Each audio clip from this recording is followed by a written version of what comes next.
Learning that two of the victims were not only Americans, but right here from Central Texas. Yeah, NBC has confirmed a father and son from Lakeway are among the dead. KXAN's Leslie Rangel has been working the story for us. She is joining us live in the newsroom now with more on what she found. Good morning, Leslie.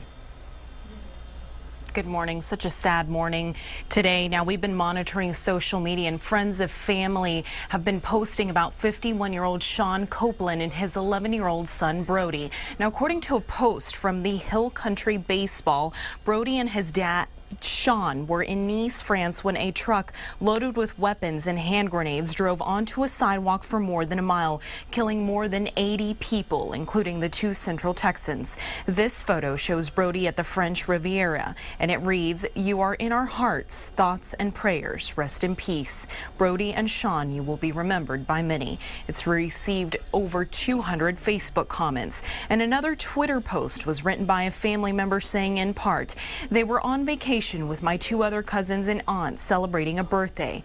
It goes on to say, "Losing a loved one is hard no matter the circumstances, but losing a loved one in such a tragic and unexpected way is unbearable." Americans in France described what they saw.